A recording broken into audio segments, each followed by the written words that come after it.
Welcome back to Sun, Sand, and Soul. Josh Tomey with David Haber, and joined again by Russell Galbut. Russell, we're going to move back across the causeway, if you will, back into the city of Miami. Wanted to touch back on Gale and properties of that type, and I'm speaking about condotel or condo hotel. There's been an absolute surge of that development, and clearly an asset type that is gaining a lot of momentum.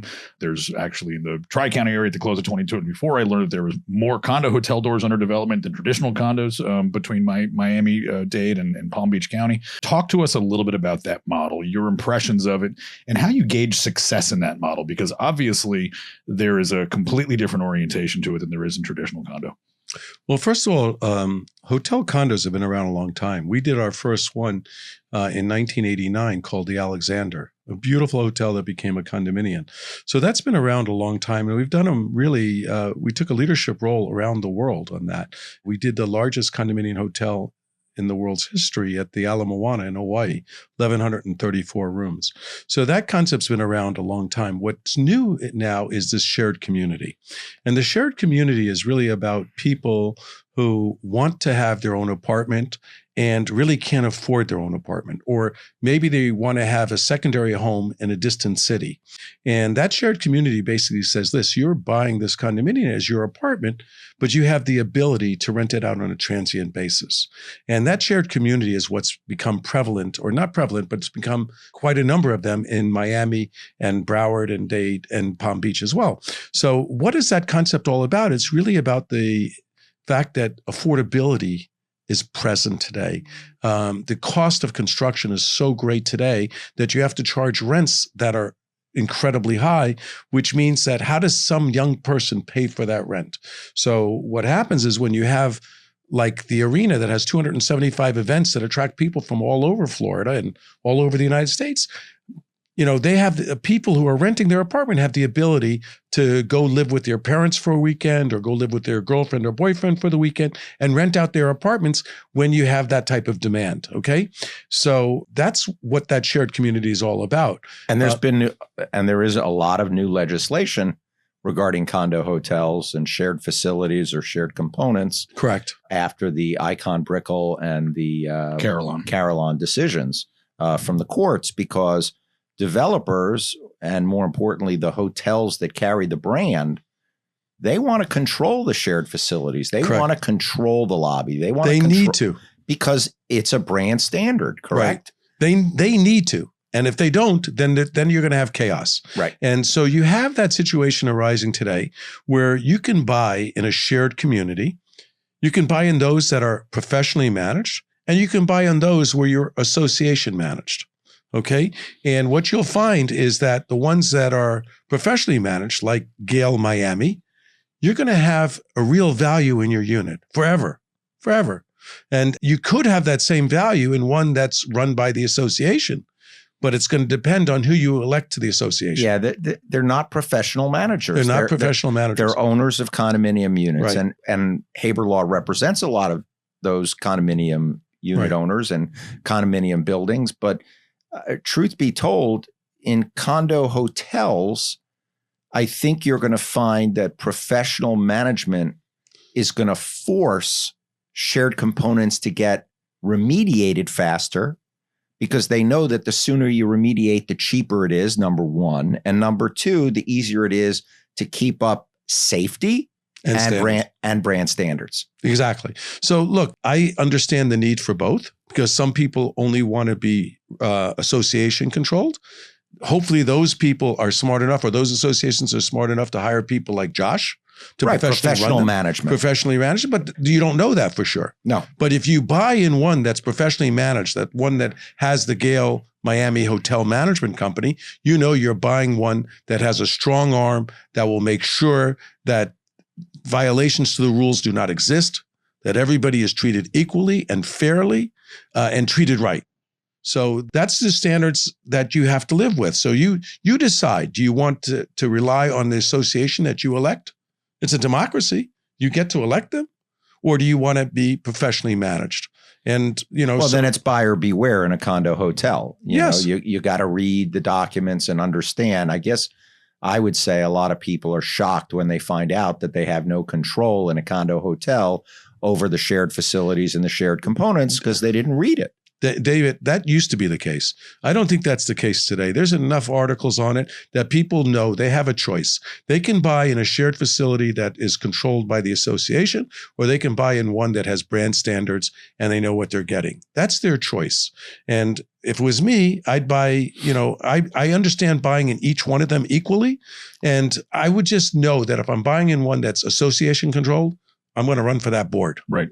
Because that's the only way you're going to assure that your standards are kept. That's a good point. I know a lot of board members that I've met over the years, hundreds and hundreds. And when I asked them, why are you on the board? And they said, protect my investment. I trust myself more than I trust these other yahoos. Well, and gentlemen, given the fact that we're living in the shadow of the Surfside tragedy, this comes up a lot in the conversation around this asset type, as it says it removes some of that, community legislation that may have been at fault, at least in part, for delays and repairs, for considering conditions. It was 100% at fault. Okay, there's no doubt that they knew that they had to do these repairs. They were putting them off because they didn't want to raise the capital of money necessary.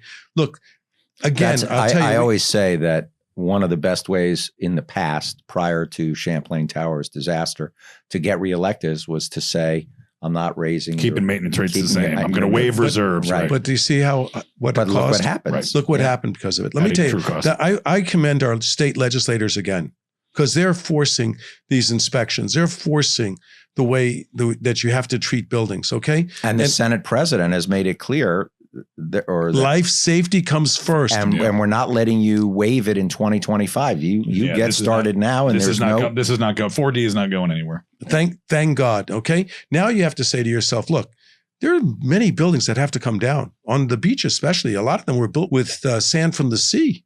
That sand from the sea rusts the rebars. Yeah. Rebars don't lose their intrinsic strength. They don't. But if you put salt on them and you encapsulate them in concrete, they're going to rust. Back in the 40s and 50s and early 60s, they used to dredge up the sand from the ocean and use that to mix to make concrete. And of course, that has salt built into it. Right. Replication is a true form of historic preservation, especially in buildings that don't have the concrete and the steel specifications of today's standards given today's hurricanes. Okay? That works in every city but one. Miami Beach. So let me ask you a little bit about the concept of terminations, because I've written articles about terminations where 5% of the owners can block a termination. So if you have, for the listeners out there, that means if you have 100 condo unit owners, 5 can stop a condo termination. I believe that's a very low threshold, and that they need to raise the threshold to block to something to the equivalent of 15 to 20%. Because if you have 75 or 80% of the people wanting to sell to a developer because it's just economically not feasible to continue an old condominium with huge pool decks and concrete and balconies, and it's been in disrepair for 60 years or 40 of the 60 or years. fixed income constituents who simply can't afford the assessments that are now being passed. And you have the ability to raise the tax base, and you have the ability to get rid of a building that could ultimately become unsafe, and you pay these people a fair value for their units. I don't understand why we still have this law that says 5% can block you, and I'm against that. I happen to agree with you. I actually go further than that, because I think a democracy should rule. Democracy. You think it's 51? It should be 51%. I think 51% should rule. And I'll tell you, in a lot of cases, I think that's too, personally, I think that's too low, but I definitely think a super majority, whether it's 75, 80%, ought to be able to terminate a condominium. It's going to give us safer buildings built up higher. It's going to avoid these flooding garages. The problem is, how do you change? The problem is, where do you put these people on fixed income if you don't have more affordable house? Live local is the only solution. It is the greatest law the legislature ever came up with. We gotta get the mayor and the commissioners for Miami Beach to understand live local is to be embraced, is to be loved. Okay? Not said we're going to do everything in our power, exclude Miami Beach. We don't need it for affordability. Why? I mean, it shows an arrogance that's second to none. Miami Beach has a traffic problem. It has an affordability problem. Somebody needs to deal with it in a serious way. And Miami Beach could have a termination problem because of all cities. I mean, when you talk about the number of developments that existed from the 40s and 50s and 60s that still exist there, that I think Hollywood and Hallandale are going to have more. Personally, I think they're going to have more. They've cleaned up Sunny Isles and Aventura, but I really think that Hallandale and Hollywood have all of these huge monolithic concrete structures. Miami Beach has many. But I think if you go up the Gold Coast Road on Collins Avenue, you're going to see more of them. But I don't disagree that we need affordable housing on Miami Beach. Not necessarily low income housing, but we need affordable housing. We need for the workforce. Workers. We need the workforce there. We need the police officers, the nurses. We need plumbers, and we need electricians, and we need firemen, and we need police officers, and we need teachers, and we need people who work in the condominiums. We need all of them. Absolutely. And I think, David, the only argument I'd make against saying, that the Hollandales and Hollywoods, have as much or more to lose is you look at the relative value of the real estate and to say the gap that Miami Beach has to fill is enormous. And to your point, where are they going? And to say, if those are terminated or if the economic outcome is not beneficial, then you're also talking about potentially to the city itself, loss of tax revenues that could be more detrimental. So, I mean, I think there's arguments to be made on both sides of it. But I want to, talking about historical buildings, I do need to ask you about the courthouse project because that's taken up a lot of great airtime. It's really fascinating. A lot of people with a lot of questions about it. Walk us through that because that's really interesting. So, in my opinion, the courthouse, Dade County Courthouse, is the most historic building we have. 1925. 1925. It's an incredibly beautiful building. Incredible. And it really stands for what Dade was. The only other building that is competitive. Had a jail in the top. Very top. And you know who used to walk around up there? Yes, Lansky. Al Capone. Al Capone, yeah. Al Capone, when they had him on his tax trial in Miami, he would walk around that top area and they still have the jail cells up there. Right. Yeah, absolutely. So look, that building, is a project of passion. Okay. And, we've done a lot of historic buildings. I've done a lot of 100-year-old buildings where I retrofitted office buildings to residential. I've done so many of them. And I love historic preservation. I love historic preservation. When Barbara Kappman was around, she was my close, dear friend, Arthur Horowitz. I'm really passionate, and it's a project of passion. So we have to embrace our historical roots, respect them, reflect them, and connect them. So it's respect, reflect, and connect. And how do we do that? That building is a classical building and it needs to be saved. So we want to respect it. We want to reflect it in the new, whatever we do to make it connected to the future. The building itself has no economic viability. Period. Zero. Currently none. Currently none. And there's nothing you're going to do to that building that will give it economic viability. Nothing. You have to gut it. You have to not only gut it, you have to create an economic viable building. You have to have a reason to gut it.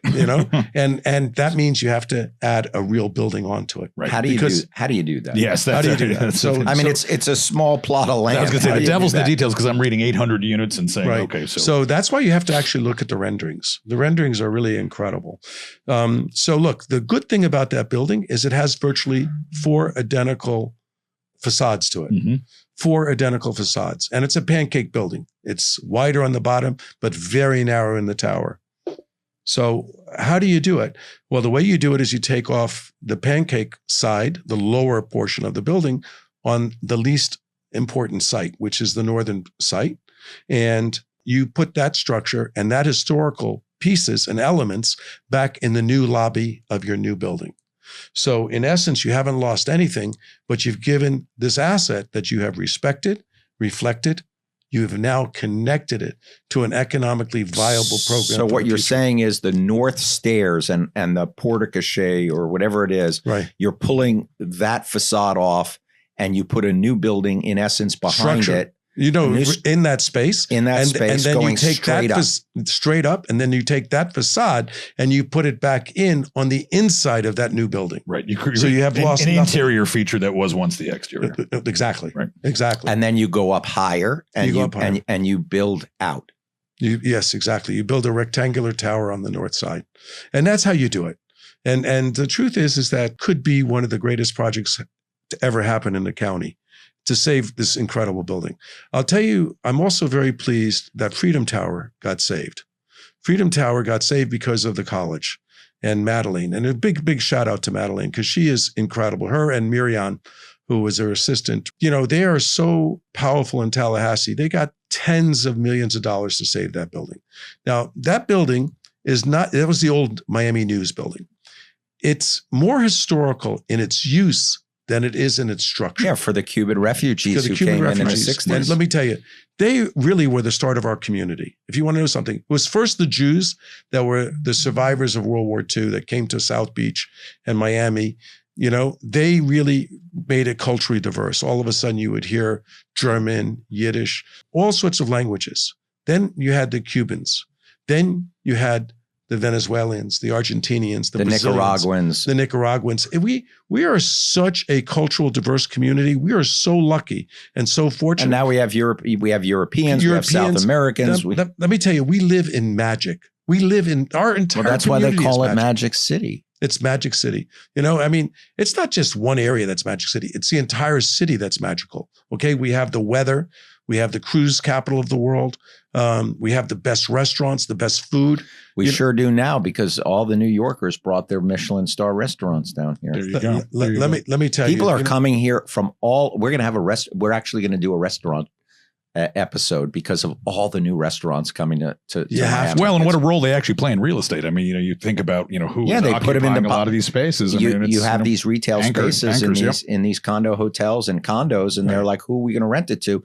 Well, if you're not renting to Whole Foods or Fresh Market or Publix, you're renting to a restaurant to attract people to a high-end building. Or even integrating it like Villa is into the residential, element itself with a major food group. Right. Well, you mentioned cruises and, I'm peering over at your polo shirt and I see Crescent Seas there. And we'd be remiss not to touch on this new venture because this is something really special. It really is special. And I'm always happy to talk about Crescent Seas. So, most of you know that I have been invested in the cruise line world for quite some time. I spent 23 and a half years on the NCL and predecessor boards.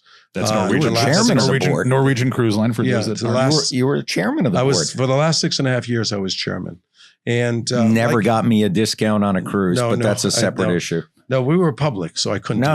I get it. So I'm just pointing that out to everybody. I got no special treatment by being Russell's attorney. Nothing. Right. That's true. So look, it was an opportunity. 23 and a half years is a long time to be anywhere. And as I said to you before, I'm more entrepreneurial than I am. Although I do serve on quite a few different boards, and even today I serve on quite a few boards. But I'm more entrepreneurial than anything. NCL, like other cruise companies, were building bigger and bigger ships, getting rid of their smaller ships, and they were going to sell those ships anyway. So I resigned, spent my 6 months out, which was a requirement, and then I came back and negotiated the purchase of 2 ships to retrofit. And look, Crescent Heights was the largest conversion company. So now you're converting ships? Now I'm converting ships. And you know what? It takes a certain know-how. I wouldn't have that know-how if I didn't spend 23 and a half years in the industry. Okay. So you have to send those ships off to Europe or wherever it is to retrofit? Absolutely. And it's an extensive rehabs. And I know that you used to go over there when NCL, you used to go over, I don't know if it was Sweden or Norway. For the commissions. And he would go over there and look at, I remember because I said, where are you? And he said, I'm on my way over to Europe. I said, what are you doing? He says, I got to go look at our ship. Yeah. And I got to go see how it's coming along. Because these are like cities. They're like cities, and so I spent 23 and a half years going to these yards and participating in the dry docks and looking at it and getting an education and meeting wonderful, wonderful people, from the export agencies to the owners of the yards to the banks and incredible people in the Norwegian, a huge shout out to the board of directors for Norwegian Cruise Lines. They're incredible people from all walks of life. And the management, the CEO, Harry Summers, and the past CEO, Frank Del Rio, just incredible people that I enjoyed for so long and so much. It was really an opportunity to do what I'm doing on land, doing it on sea. And when you look at the earth, the globe, Only 29% is on land. And yet tens of millions of condos are sold every year. And then you go to sea, there's only one ship for sale at sea, and that's the World. And the World's selling at $5,500 a foot. Right. You know? And we're offering the opportunity to buy true luxury at obtainable prices at $3,500 a foot. We should sell out instantly. We only have 210 cabins on the Navigator. So we're expecting. Is this going to be like a condo hotel? It's exactly like a condo. It's actually like a condop, you know, where it's shared. The only difference is that on a ship, you can't have multiple owners. So it's a use right. That's the way they do it, as a use right. So it's exactly the same thing. And how many days, weeks, months can you use it? You can use it year round. It's or yours. You can rent yours out. Or you can exactly. It's exactly that policy. So if you don't want to have any maintenance or any costs, you can stay on 6 months and rent it out for 6 months. You know, that you have the right to do, but it's a magnificent ship. And where is Crescent Seas going to be taking these ships? They transverse the earth. They transverse the earth, but they have the ability to go north and south. And the biggest difference between this ship and every other ship that's out there cruising is the fact that we'll stay 3 days in port, not 1 day and leave by 5. And the reason that every cruise line does that is because onboard revenues are more important today than ever. They're all competing against each other. It's gambling and liquor and buying paintings and buying retail, because once you're a captive audience and you're out in the middle of the ocean, you got nowhere to go. There's no Whole Foods on board. Exactly. And by the way, that's why a lot of tickets are sold at cost. You know, they're not because it's all about the extras. It's all about onboard revenues. It's getting a special coffee that's $10. That's why hotels have corporate discounts, because the money is made in the food and in the room rental. I mean, it's exactly. So it's so important. So, but also think about it. I mean, you're going to, you know, places like the south of France, and you're leaving at 5 o'clock. If you're not there at night to see what it is, or Venice. I mean, think of leaving at Venice at 5 o'clock, and Venice is a whole different city at night. To miss out on that is terrible. So do you feel like that's one of the lessons learned? Was it's sort of the 23 years that you spent in the industry to say that's both an opportunity and a lesson to say it's both an opportunity and a lesson. The other thing is that don't they have to pay more fees if they sit in port for 3 days? Yeah, they do pay more fees, but guess what? They save on fuel. Huh. They save on fuel. So it's one or the other. And it's the port charges are probably less than the fuel charges. You know, there's some commonality there. What I would say is that you want to own on board because you have a new experience every day. You have a like-minded community. So we spent more money on interior designers. We spent more money on art. We certainly spent more money on amenities. So you're going to have a paddleball court on top. You're going to have a spa done by Lissoni. And we picked the 3 strongest design groups out there. We brought in Maud for the rooms. We brought in Journey, which is I Crave for the common space. We brought in Lissoni for the pool deck and for the spa. Now, is this something that's resonating with the buyers? I mean, are they conscious of Pierre Lissoni and what that's all about? I think they are conscious of it. And I think that, you know, if they go to Crescent Seas, they'll see what we're doing and why we're doing it, okay? And I would encourage everybody to go to crescentseas.com because it's something to be seen. Really something special. Like a Pagani car. Yeah, it's better than a Pagani car. Well, I don't want to say that. Let me tell you, it's 210 private yachts, all on one big yacht that's 550 feet long. And that's one of our primary customers. A guy who owns a yacht that's 120 feet or 105 feet. You know, you want to go around the world? It's a tough one. Then you have to deal with the captain, the first mate, the second mate. He may not even be able to get across the ocean with a 100-foot yacht. For sure not. So you put it in one of these big cargo vessels and you take it across. That's $150,000 right by itself. Right. What excites you about this, Russell? I mean, obviously this is both similar in some ways, but divergent in other ways. What excites you about this, the way the real estate development has excited you? So, you know, I have a real passion for the sea. As I said to you earlier, my father was captain in the United States Navy. He stayed in 32 years building young men. He believed in giving back to the community more than making money. He didn't care about making money. And he did that, you know, and I got my love of the sea from him. I also got my love of the Dade County Courthouse from him. Because when I was studying for 2nd grade and 3rd grade, he would take me to the Dade County Courthouse because while he was in the Navy Reserve, he was a practicing lawyer. And it was an experience. And, you know, at this stage of my life, I want to do projects of passion. So I'm passionate about the sea. I think that we're creating a new industry. And to be 72 and create a new industry, that's what I'm talking about, staying active, okay? I didn't need to do this.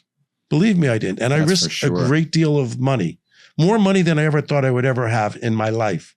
And be candid with you, I could lose it and not change my lifestyle.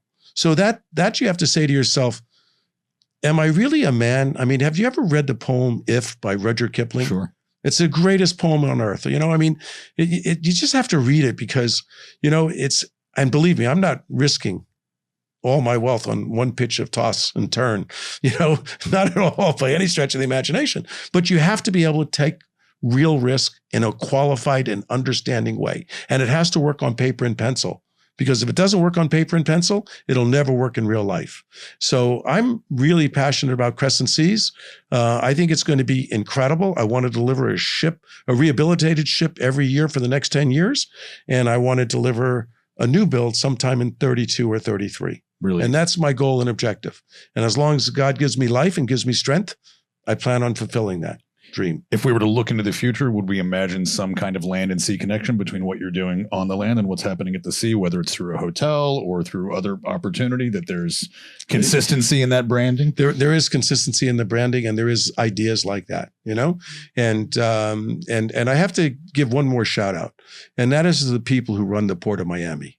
Because those people, Heidi. I got to tell you, those two new buildings for NCL and Royal Caribbean, man, they are so iconic looking, beautiful when I come across the causeway. It's amazing, the Miami skyline. Yeah. Let me tell you, that takes leadership, okay? And that's what we were talking about. And the Port of Miami has it in this Heidi Webb. And her whole team. They're really incredible, and they're looking at ways. That is the biggest economic generator we have in the county. And they deserve a huge shout out. And even the mayor of the county that you had on here, and Jimmy Morales, they're entitled to a shout out because they recognize that, look, next to the airport, that is the most important infrastructure we have in Dade County. It produces the most room nights. It's the largest economic generator. The airport comes second. The opportunity there is just overwhelming, and it needs to be protected. By the way, we need a new airport hotel. Yes, we do. But is Crescent Air in our future? You know, never say never. You know, it sort of goes. I mean, your right? and your homestead days. I mean, I heard you saying, you know, there was naval air base. I mean, so you may have given me an idea. I mean, listen, that is total vertical integration. I mean, that's last mile stuff. Yep, that's for sure. It may be a good idea, but actually, I'd like to partner with Crescent Seas. There's enough good people out there that have shared aircraft experience that we just have to find the right partnership. So you gave me a good idea. Excellent, Russell. As we get gave it away for free. That's the part I don't understand. Well, listen, you know, this is about building community, right? Are we sticking to a theme or are we not? By the way, I do want to give a shout out to both of you for the muted colors so that I can wear my beautiful shirt. Yes, David's the color, and I'm a color commentator. I have violated that rule a few times in this season of episodes. But coming in with too much color, and I came back to me today. Retribution. I like it. Russell, as we close out the show, we have a couple of traditions.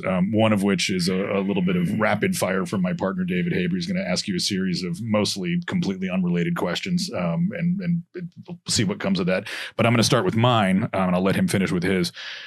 I like to ask our guests in this real estate space, in the South Florida space that we all live and work in, if you could change one thing, if you could wave a magic wand and have something be completely different, what would that be? Total autonomy in that decision. Total autonomy. I think majority vote on part of commissions. These super votes don't work. It's a great answer. They provide for one commissioner to extort. It's a great answer. Love it. David, you're up. Favorite type of food? Probably Israeli. Favorite color? Probably blue, like the sea. Favorite number? 18. Yeah, that's a high number. That's I was going to say. You and my wife would be in agreement on that one. Favorite place to visit? I think Italy. That's because you like to eat. I like to eat. I like Italian food too. All right. And Israel, I love visiting too. Yeah. I'm going to throw one in. A place you haven't been but want to. I like that. That's actually a great question. Probably Australia. It's the only place that I really wanted to go. I've been in most of the world. It's a wonderful place. I got good fortune of living there for a little while. It's good. Absolutely wonderful place. Absolutely wonderful. Yeah, I want to go to Australia and New Zealand. I'm a director in a company that has a huge presence in Australia in the fuel industry. Sydney has a beautiful port, so maybe that's on an upcoming itinerary. Oh, absolutely. And I'll be on the ship for that itinerary. Well, sure. Well, in the meantime, Russell, it's been wonderful to speak to you. Thank you so much for your time Josh. and all the great insights. You are watching Sun, Sand, and Sold. I'm Josh Tomey with David Haber. We'll be right back.